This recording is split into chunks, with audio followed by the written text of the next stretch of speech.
नमस्कार विद्यार्थी मित्रांनो, मी कुंभार स्वाती। आजच्या या व्हिडिओमध्ये आज आपण 9th class science and technology यामधील topic number 7 energy flow in an ecosystem यामधील काही पॉइंट्सचा अभ्यास करणार आहोत।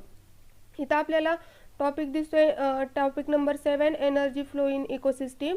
त्यामध्ये जे सब पॉइंट्स आहेत ते कोणते आहेत? Food chain and food web, the energy pyramid, biogeochemical cycle, carbon oxygen and nitrogen cycle. या सायकलचा देखील अभ्यास आपल्याला करायचा आहे। पहिल्यांदा आपण food chain, food web, the energy pyramid आपण पाहणार आहोत। याच्यामध्ये आपल्याला पहिल्यांदा काही क्वेश्चन्स दिलेले आहेत लुकिंग बॅक म्हणून। त्यामधले क्वेश्चन आपण फक्त पाहूया। काय क्वेश्चन बघा, what is mean by ecosystem. आता इकोसिस्टीम म्हणजे काय हे आपण अभ्यासलेलं आहे। तर इकोसिस्टीम म्हणजे काय असते? फक्त बायोटिक आणि अबायोटिक फॅक्टर यांच्यामध्ये जे इंटरॅक्शन्स तयार होतं किंवा यांच्यामध्ये जे इंटरॅक्शन्स असतं ते आपण काय म्हणतो? त्याला आपण इकोसिस्टीम असं म्हणतो। म्हणजे mutual interaction between biotic and abiotic factor. आता आपल्याला माहिती आहे बायोटिक फॅक्टर म्हणजे सर्व जैविक घटक आणि अबायोटिक फॅक्टर म्हणजे सर्व अजैविक घटक। सेकंड क्वेश्चन आहे, which are the different types of ecosystem.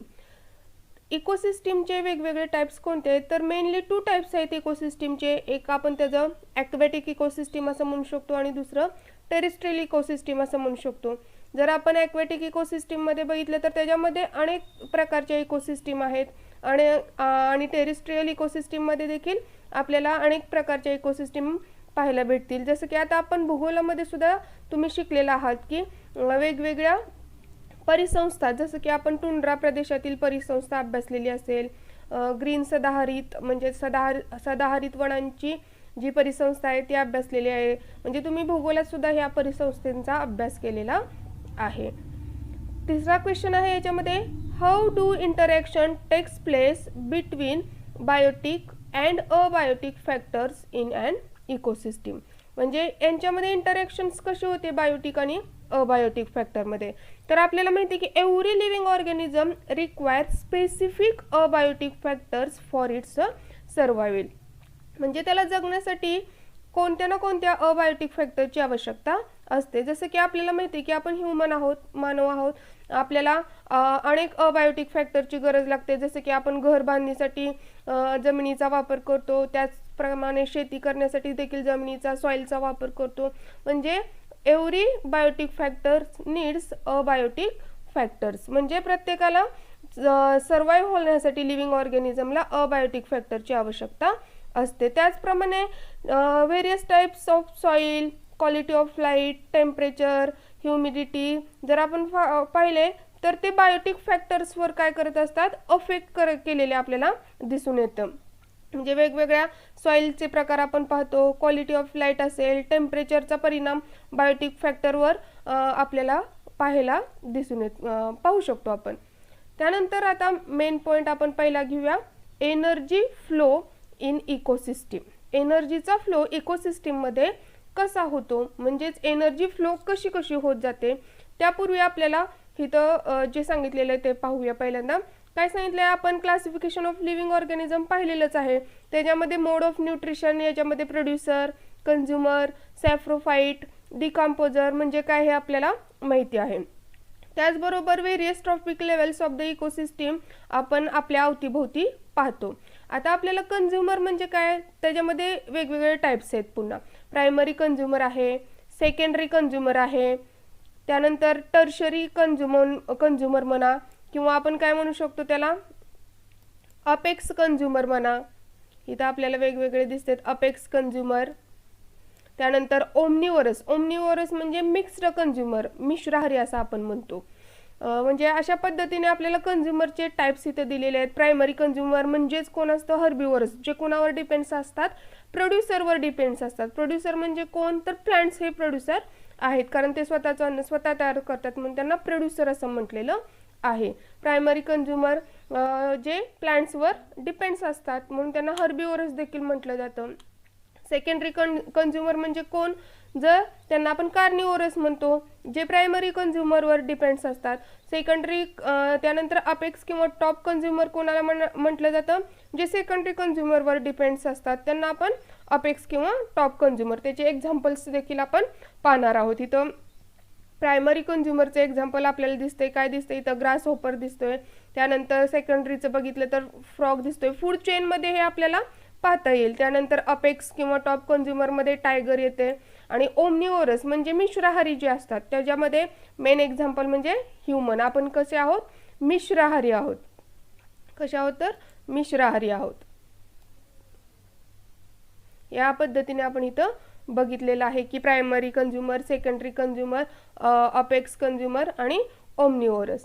त्यानंतर आता याच्याशी रिलेटेड असणारी आपल्याला आता काय बघायचे, फूड चेन बघायची आहे.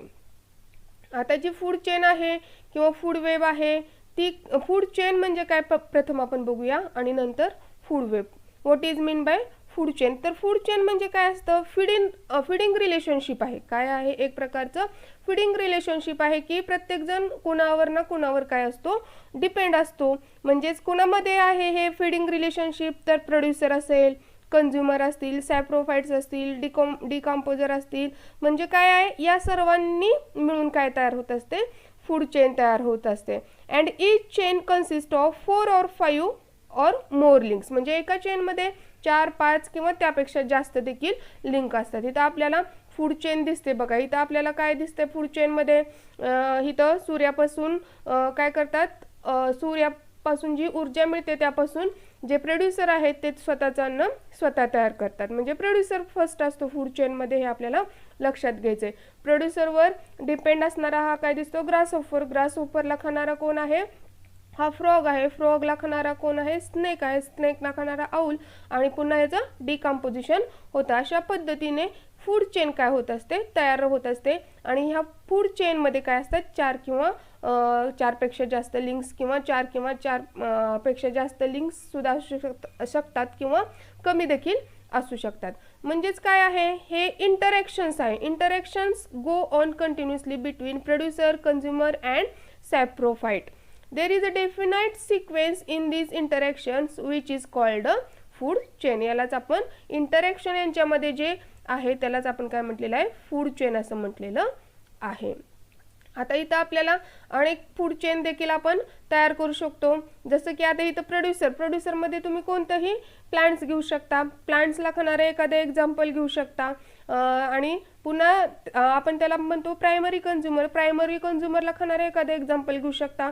सेकंडरी कंझ्युमरवर जे डिपेंड आहे म्हणजे टॉप कंझ्युमर तुम्ही घेऊ शकता. अशा पद्धतीने तुम्ही अनेक फूड चेन काय करू शकता, एन्व्हायरमेंटमध्ये आपल्याला दिसून येतात आणि ते तयार करू शकतात. एक एक्झाम्पल मी तुम्हाला सांगते. जसं की आता ग्रेन आपण घेतलं. ग्रेनला खाणारं कोण आहे, ग्रेनला खाणारं रॅट आहे. रॅटला खाणारा कोण आहे, स्नेक आहे. स्नेकला खाणारा कोण आहे, आऊल आहे किंवा हॉक आहे. अशा पद्धतीने आपण काय करू शकतो, फूड चेन तयार करू शकतो. म्हणजे ही झाली फूड चेन. आता an organism may be the prey for many other organism. हा आपण पॉईंट लक्षात घ्यायचा आहे की एखादा ऑर्गॅनिझम भक्षक असू शकतो अनेक ऑर्गॅनिझमचा किंवा अनेक सजीवांचा. जसं की बघा आता for example an insect feed upon leaves. एखादा इन्सेक्ट जो आहे तो काय आहे, अनेक प्रकारच्या लिव्ज, अनेक प्रकारची पाने तो खात असतो. बट द सेम इन्सेक्ट, परंतु तोच इन्सेक्ट काय होऊ शकतो, अनेक प्राण्यांचा भक्षक असू शकतो, प्रे असू शकतो. जसं की फ्रॉग, त्या इन्सेक्टला फ्रॉग खातो, वॉल लिझार्ड खाते, बर्ड्स खाते. अशा पद्धतीने एकच जो आहे इन्सेक्ट त्याला खाणारे काय असू शकतात, अनेक जण असू शकतात. आणि आपल्याला हे काय दिसते इथं, व्हेरियस लिव्हिंग ऑर्गॅनिझममध्ये आपल्याला एकमेकांवर अवलंबून असणारे प्राणी इथं दिसतात. आणि इथं काय तयार झालेली दिसते, एक वेब तयार झालेली दिसते. It will be form A intricate web instead of linear food chain. म्हणजे काय तयार होते, एक लिनियर फूड चेनच्या ऐवजी काय तयार होते, इंट्रिकेट वेब तयार होते. त्याला आपण काय म्हणतो, फूड वेब असं आपण. तर फूड वेब म्हणजे आपण काय बघत होतो, तर फूड वेब म्हणजे काय आहे, इंट्रिकेट वेब आहे. याच्यामध्ये काय आहेत, अनेक प्राणी, अनेक प्लांट्स काय आहेत, इन्व्हॉल्व आहेत. आता फूड वेब इथं आपल्याला जी दिलेली आहे तिथं काही ऑर्गॅनिझम्स दाखवलेले आहेत बघा, काही सजीव दाखवलेले आहेत. तिथं आपण फूड वेब कशी तयार होती आता आपण बघूया. आता आपण काय एक्झाम्पल बघितलं की इन्सेक्ट अनेक प्रकारचे लीफ खातो आणि त्या इन्सेक्टला खाणारे पण काय असतात, बरेचसे प्राणी असतात. म्हणजेच इथं आता आपल्याला पाहता येईल बघा. आता इथं आपल्याला अनेक प्रकारच्या प्लांट्स दिसतात. त्या प्लांट्स आपण बघूया. त्या प्लांट्सला खाणारं कोण कोण आहे आपण हे करूया, त्याला त्यांची लिंक लावूया. हे बघा, या पद्धतीने आपल्याला प्लांट्सला खाणारं कोण कोण आहे त्याची लिंक आपण करू शकतो. प्लांट्सला खाणारे बरेच जण आहेत इथं आपल्याला दिसतंय. इथं आपण लिंक लावून घेऊया. त्यानंतर हे डिअर जे आहे ह्याला खाणारं इथं आपण पाहूया. पुन्हा हे स्पॅरो आहे, हे पण खातं. अशा पद्धतीने आपण इथं काय तयार झालेली आपल्याला दिसते, एक वेब तयार झालेली दिसते. काय तयार झालेली दिसते, एक प्रकारची वेब तयार झालेली दिसते.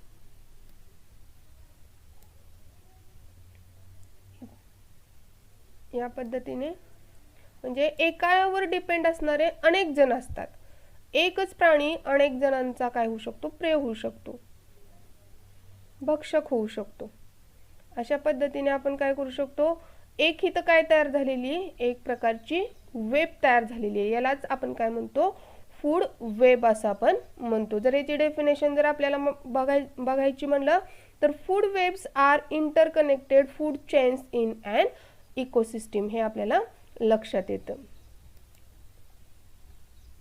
इथं आता आपल्याला काय दिलेलं आहे, यूज युअर ब्रेन पॉवर मध्ये काही क्वेश्चन दिलेले आहेत. त्या क्वेश्चनचा आपण काय करणार आहोत, पहिल्यांदा इथं अभ्यास करणार आहोत. आता याच्यामध्ये पहिला जो क्वेश्चन दिलेला आहे तो आपण पाहूया. पहिला क्वेश्चन मध्ये काय दिलेलं आहे, is the consumer in a food web fixed. Consumer ची जी नंबर आहे, कंझ्युमरचा जो नंबर आहे तो फूड वेब मध्ये फिक्स असतो का, तर नसतो. फूड वेब मध्ये त्याचा नंबर हा फिक्स नसतो. आता फॉर एक्झाम्पल जर सांगायचं म्हटलं तर आता आपण काय म्हणू शकतो, प्रोड्युसर म्हणजे एखादं प्लांटला कोण खात असेल, समजा डिअर खात असेल आणि डिअरला कोण खात असेल, टायगर खात असेल. इथं टायगरचा नंबर कितव्या नंबरला येतोय, सेकंडरी कंझ्युमर मध्ये येतोय. जर आपण ती फूड चेन आणखीन वाढवली तर त्या टायगरचा नंबर टॉप कंझ्युमरला पण येऊ शकतो, म्हणजे तो अपेक्स कंझ्युमर पण होऊ शकतो. इथं आपण बघितलेला आहे बघा. इथं ग्रास होपर, फ्रॉग, टायगर हा प्रत्येक वेळेस अपेक्सलाच येईल असं नाही, कधी कधी तो सेकंडरी कंझ्युमरला देखील येऊ शकतो. म्हणजे त्याचा जो नंबर आहे त्या फूड वेब मध्ये फिक्स नसतो, हे आपल्याला लक्षात घ्यायचं आहे. त्यानंतर सेकंड क्वेश्चन आहे, what will be the effect on an ecosystem if only one type of organism in it forms the food for several different consumers in that ecosystem. आता काय विचारलेलं आहे इथं, एकच प्रकारचा जर ऑर्गॅनिझम असेल आणि अनेक जणांचा जर तो भक्ष्य असेल तर काय होऊ शकतं, तर काय होणार आहे, शेवटी हळूहळू काय होणार आहे, जर एकाच प्रकारचा प्राणी आहे आणि त्याला खाणारे जर अनेक असतील तर हळूहळू त्या प्राण्यांची संख्या काय होणार आहे, कमी होणार आहे. आणि मग त्या प्राण्यांची संख्या कमी झाली की आपोआपच काय होणार आहे की त्याला खाणाऱ्यांची संख्या देखील काय होणार आहे, कमी होणार आहे. कारण उपासमारीमुळे काय होऊ शकतात, ते प्राणी मरू शकतात. त्यामुळं अफेक्ट जो आहे तो दोन्हीवर होतो. जशी जशी प्रेची संख्या कमी होते, प्रिडेटर्सची पण संख्या काय होत असते, कमी होत असते. Y is the balance or equilibrium necessary in a food web. कारण की फूड वेब मध्ये बॅलन्स असणं का गरजेचं आहे, for maintaining the balance in the biogeo chemical cycles. आता आपल्याला काय लक्षात घ्यायचं आहे की एकाला खाणारे अनेक असतात, एकाला खाणारे अनेक असल्यामुळे काय होते, एकाची संख्या कमी झाली की दुसऱ्याची संख्या वर काय होणार आहे, त्याचा इफेक्ट होणार आहे. जर इक्विलिब्रियम नसेल तर आपोआपच काय होतो, त्या फूड वेब मध्ये काय होतो, परिणाम होतो, त्याचा इफेक्ट होतो. त्यामुळं ती फूड वेब जी आहे ती काय होते, डिस्टर्ब होते. थोडक्यात आपण काय म्हणतो, ती फूड वेब काय होते, डिस्टर्ब होते. आणि फूड वेब डिस्टर्ब झाली की आपोआप इकोसिस्टम काय होते, ती डिस्टर्ब होऊ शकते. अशा पद्धतीने आपल्याला फूड चेन आणि फूड वेब इथं आपण बघितलेली आहे. त्यानंतर पुढचा जो पॉइंट आहे एनर्जी पिरॅमिड.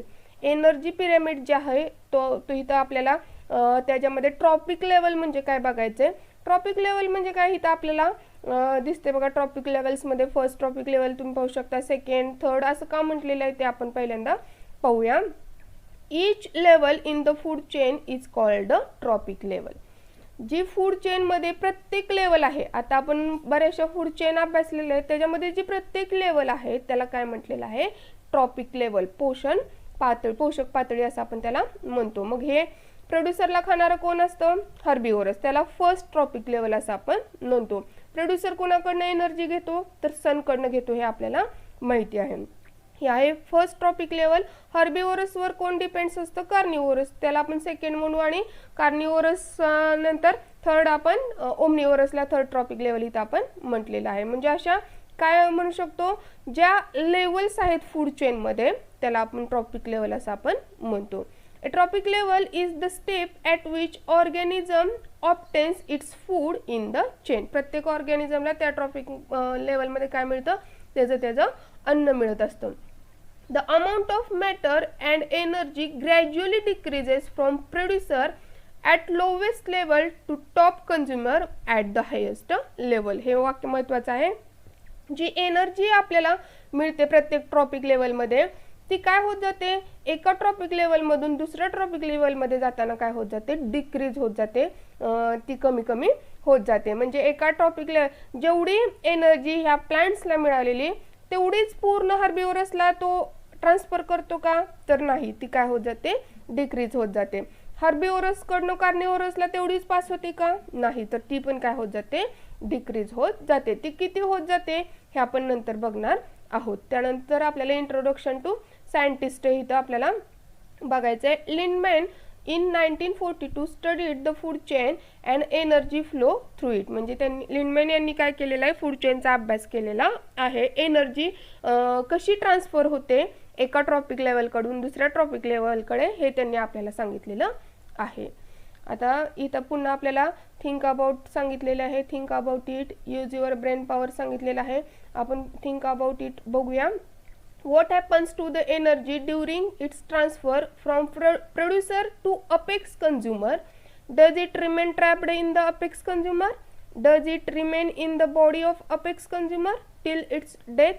तर आपल्याला माहिती की एनर्जीचं काय होत असतं, ट्रान्सफॉर्मेशन होत असतं ट्रॉपिक लेवलमध्ये, प्रत्येक ट्रॉपिक लेवलमध्ये.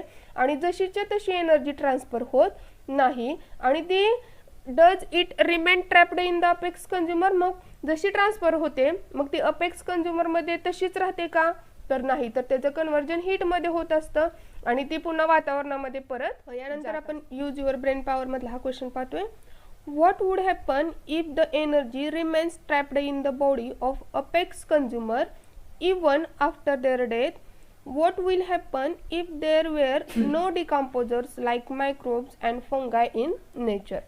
एक तर पहिला क्वेश्चन इथं काय सांगितलंय, what would happen if the energy remains trapped in the body of apex consumer even after their death. जर डिकम्पोजर नसते तर मात्र हा प्रॉब्लेम झाला असता, परंतु डिकम्पोजर असल्यामुळे जी एनर्जी आहे ती काय होते, हीटच्या स्वरूपात एन्व्हायरमेंटमध्ये काय केली जाते, बाहेर सोडली जाते.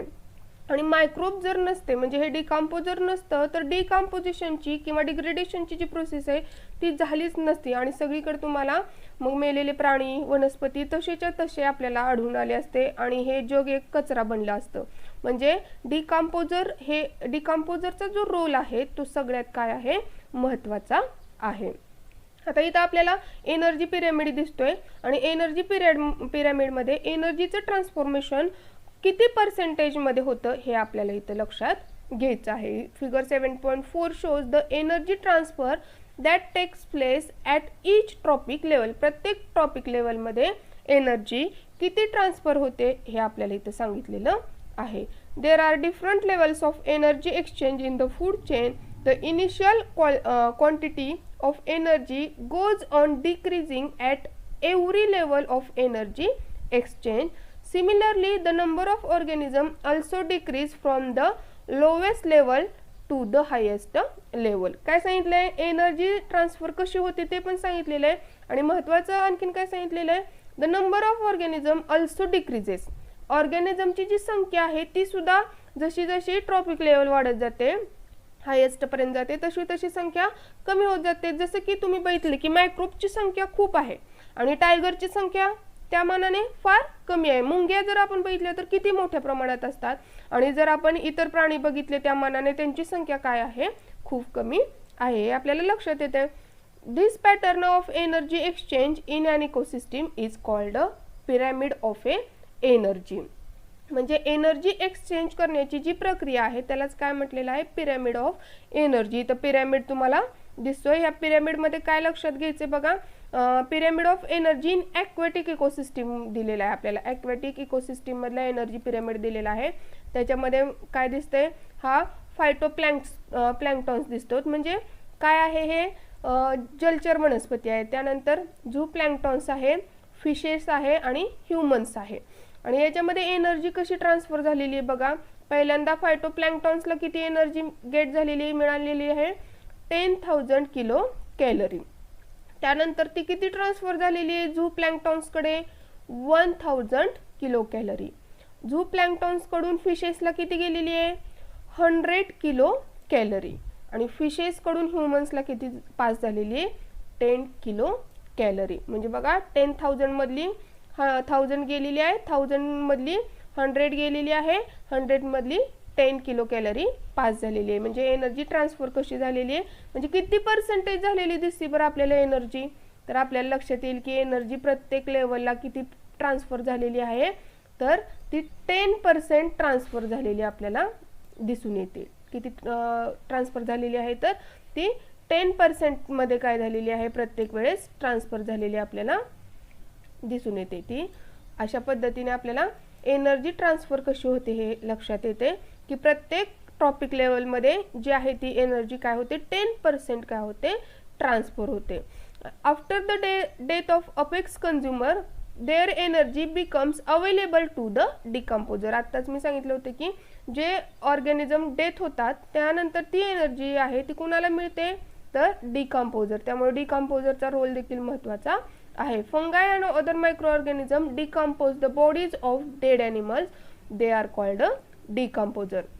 In the process of obtaining food from the remains of organism, decomposer convert them into simple carbon compounds. म्हणजे ते काय होतात, कशामध्ये मिक्स होऊन जातात, they get easily mixed into air, water, soil, from where they are again absorbed by plants and incorporated into the food chain. आणि त्यांना पुन्हा कोण ऍब्सॉर्ब करतं, प्लांट, आणि पुन्हा ते काय होतात, फूड चेन मध्ये इन्क्लुडेड होतात. अशा पद्धतीने काय होते, ही जी सायकल असते ती सतत चालू असते.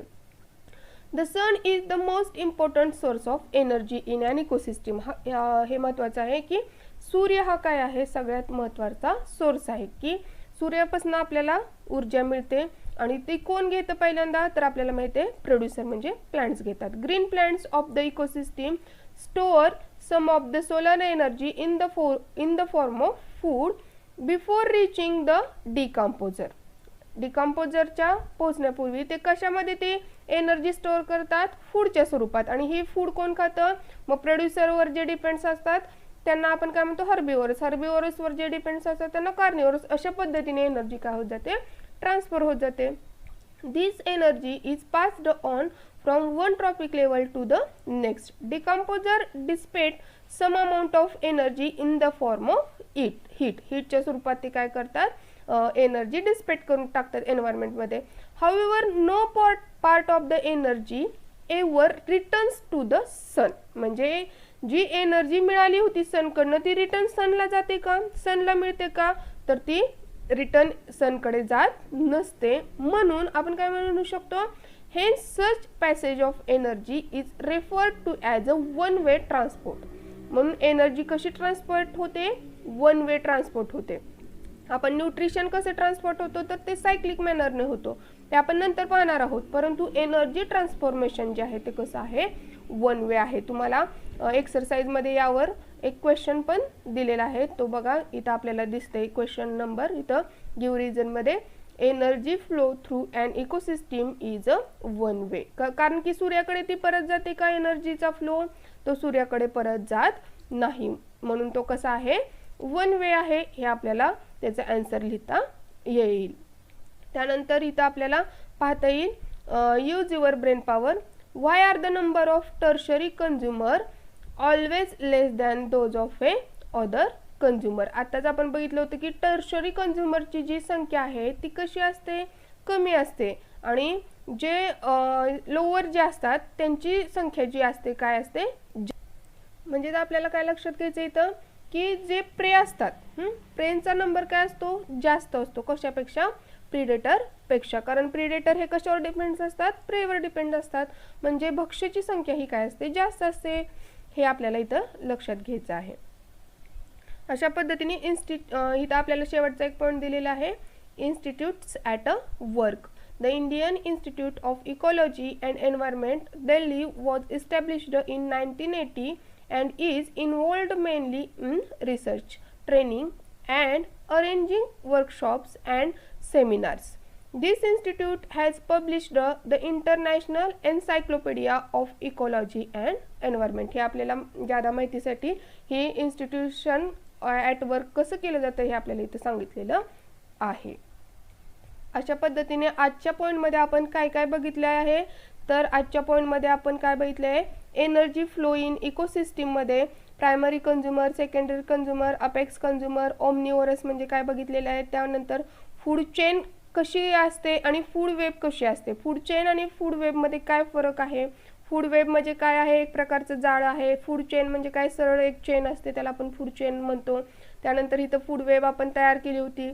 त्यानंतर एनर्जी पिरॅमिड बघितलं आहे की ज्याच्यामध्ये आपल्याला एनर्जीचं ट्रान्सफॉर्मेशन वन ट्रॉपिक लेवलकडनं सेकंड ट्रॉपिक लेवलकडे कसं होतं आणि किती पर्सेंटेजमध्ये होतं हे देखील बघितलेलं आहे. ते आपण 10% प्रत्येक ट्रॉपिक लेवलला एनर्जी कशी ट्रान्सफर होते ह्या पिरॅमिडद्वारे आपण ॲक्वॅटिक इकोसिस्टीमला जो एनर्जी पिरॅमिड दिलेला आहे त्याच्यामध्ये बघितलेला आहे.